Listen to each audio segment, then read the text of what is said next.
big reseller news happening right now, friends. What I'm going to talk about, some of this literally was just announced today, and a lot of this we're going to see affecting us that sell on eBay and whatnot in 2026.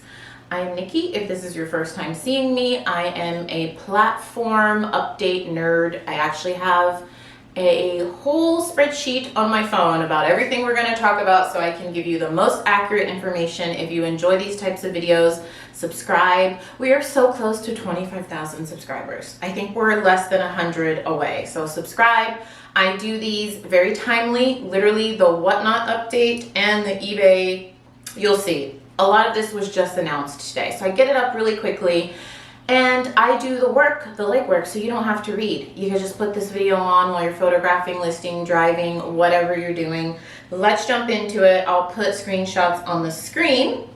Starting January 2026, eBay is going to begin charging ad fees under a new attribution rule. Follow me, friends. This was a little complicated to break down, but I put it in the easiest, most simplest way for all of us to understand. Let's start with eBay. I'm going to put this as simple as I can because the way that they kind of explained it was a little convoluted. If any buyer clicks your promoted listing ad within 30 days and then anyone buys the same item, you still pay the ad fee. Let me repeat that, because when I first read that, I was like, I can't be reading that right. That's not making sense to me. If any buyer clicks your promoted listing ad within 30 days and then anyone buys the same item, you still pay the ad fee. So, example, I'm Nikki, I'm buyer A. I click on your promoted listing for a Gucci wallet, but I don't buy it. Then Jane, buyer B, clicks the ad, clicks your listing, but it's not even promoted. I just found it just through natural search. You're still going to pay the ad fee. Before, you only paid when that same buyer who clicked also made the purchase. But now, even if a different buyer makes the sale, like even if someone else just finds it naturally, organically, the ad fee still applies as long as one click happened in the last 30 days. I'm just going to pause there. Okay.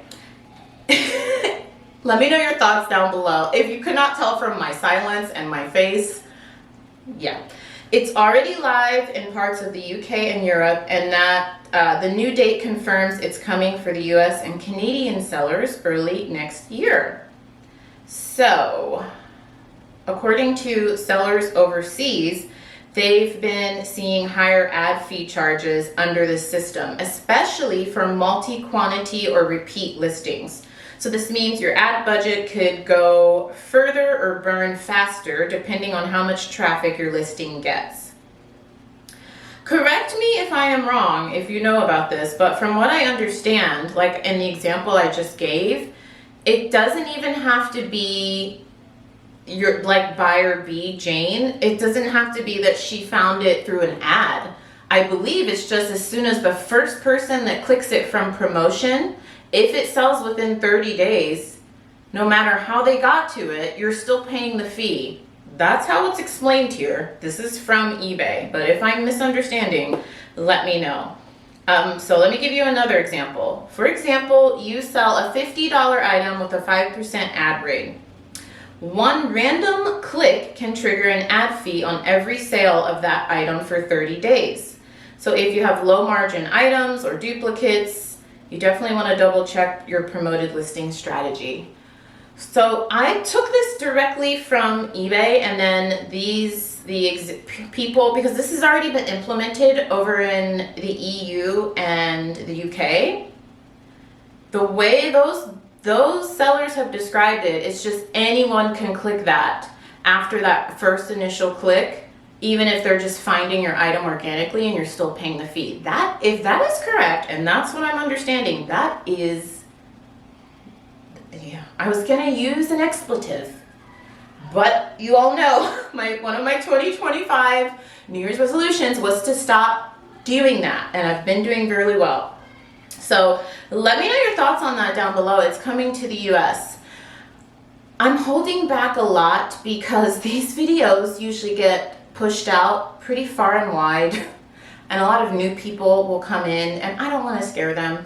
But if you are new here, my motto on this channel is I share the good, the bad, the ugly, and everything in between about reselling. And I can tell you, I'm not happy about that. If I am understanding it properly, which I reread it, I read the forums, I read from the European sellers, I'm pretty sure the way I explained it is the way it's gonna work. That stinks. I already got on board years ago with doing promoted listings. If you're wondering, I do promoted listings like 2 to 5%. I don't do the other one. I don't even know what it's called because I've never done it. You know, there's two options. The one where it's like a sliding scale, or basically, and it'll auto adjust for you. I've never done that. I set it between 2 and 5%, and I understood that I only pay that promoted fee if someone, you know, eBay's promoting my item, they want more money as if they haven't had enough, and I pay that fee once it sells from that promotion. I don't like that just one click automatically I'm gonna have to pay that fee, even if the person that clicks it doesn't buy it. If it's like someone, like 5 people later click it and they buy it, and maybe they're just finding it organically, it's not even a promotion. That is why so many people are so against promoting their listings on eBay, because they said things like this would happen. And I've always said, like, I understand, what do I always say? My oldies but my goldies know. I always say we don't own these platforms. You have 2 options. You roll with the punches and you do the best you can, and you continue to use them, and you do the best you can and make the most money you can, or you don't sell there. You start your own website. You don't resell. That's not an option for me. You all know I am very much, I go with the flow. I do what I can. I don't want to start my own platform. I'm not interested in doing that. I don't really want to do my own website right now. I don't have the time. If you are new here, hello, my name is Nikki. I've been a part-time reseller for over 10 years. I currently have 1,300 active listings on eBay and 1,000 on Poshmark. I work full-time in healthcare. I have 2 young kids. They are 2 and 4. For those of you that care, I know some of you care. This is my 4-year-old. Can you see that? That is the 4-year-old 4 years ago. I have a 2-year-old, 4-year-old. Just got married a little over a year and a half ago. Resell part-time, make these videos. So like most of you, I'm busy, right? So I'm not interested in starting my own website, my own app. So I understand with these updates and these changes, you gotta roll with it, because the option of quitting or doing my own thing is not happening. But I'm gonna say, if I'm understanding this the way I'm describing it to you, which I'm 99% sure I am, that sucks. That really sucks. It's just like more money for eBay, great, and less money for us. So really think about how you're gonna promote your listings. You really need to know your numbers. I talk about that all the time. Let's pivot to Whatnot before I keep complaining about eBay. With these updates, friends, I always tell you, I don't get mad. I don't even get sad. I get a little bit annoyed. I let it roll off my chest, and I pivot, and we move on, because that's all I can do. This is pretty huge for Whatnot. Whatnot just announced a $225 million Series F funding round. They said in the email that they just released today that they have already surpassed $6 billion in live sales in 2025. For frame of reference, I am filming this October 2025, end of October. They're planning to invest that money into marketing, new tools, and global expansion. Here's a direct quote from their update. A major focus of this funding is increasing our investment in marketing and user growth to help bring more buyers to your shows. They also said we'll start seeing Whatnot across more categories, more countries, and more marketing campaigns, all designed to bring more eyes, more bids, and more sales. Ooh, that's good. I know I have more detail here, but I will say I think that's awesome. For someone who started live selling on Whatnot, I Got approved to live sell there literally like 3 weeks after they launched the women's category. If you don't know, Whatnot is a live selling app. They do now have a marketplace where you can just put static listings the same way you do Poshmark and eBay. I have been using Vindu to cross post to Whatnot for like almost a year now. Shameless plug. I have a referral link to Vindu.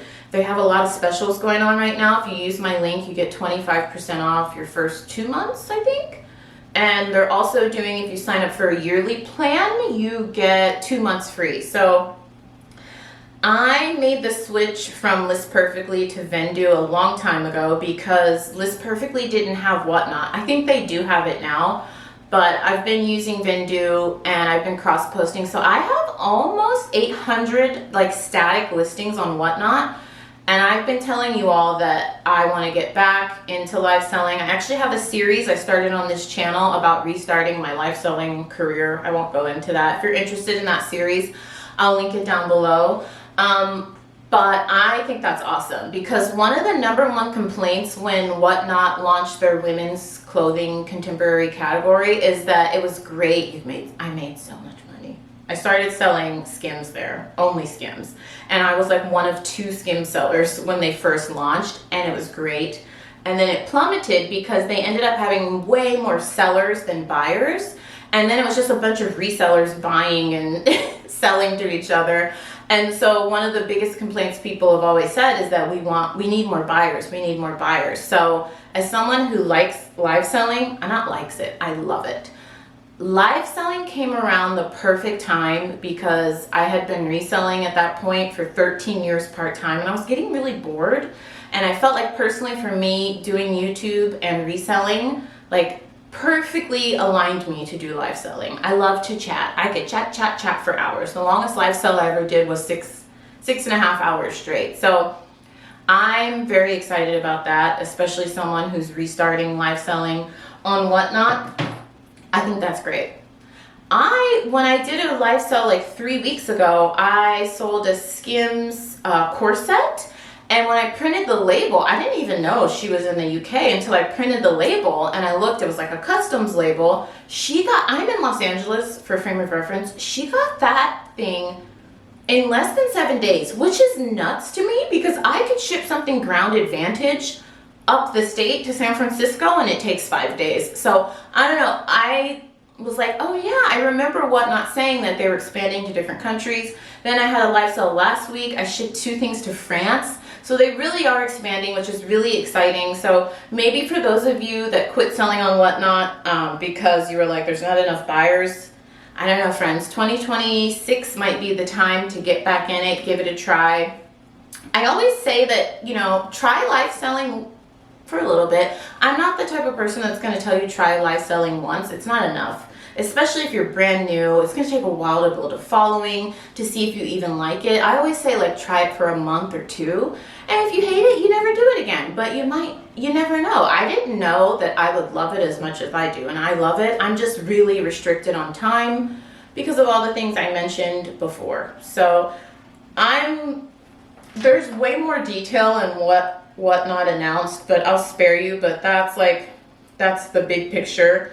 And that is huge. Also, that eBay update coming, not very excited about that.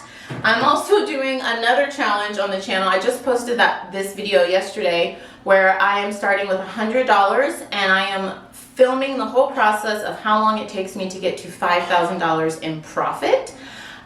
So I'm going to talk about that in my second episode. I already filmed episode 1. If you want to check that out, I'm going to be sharing the numbers with you. I'm going to tell you how much everything costs that I buy. I'm going to show you my listings. I'm going to show you what I'm picking up. It's a good series for me because I've been doing this so long, and I will tell you one of the pitfalls of my reselling business is I pick up a lot of things I know I shouldn't pick up, that I know they're just going to sit for years. But I'm always like, I can save it from the landfill and it's new at the Tax Fashion Nova. Somebody will want it and nobody wants it. So this challenge is really good for me in that respect. And it can be great if you're a newer reseller too. So I definitely recommend checking it out. I'll leave a link to episode 1. I'm going to have all of them in a playlist. And there's going to be a couple videos that come out every week for that challenge. So subscribe for that. I need to reevaluate my promoted listings strategy on eBay. Let me know your thoughts on the updates down below. I do these multiple times a month and I do them really quickly. Subscribe and I'll see you soon.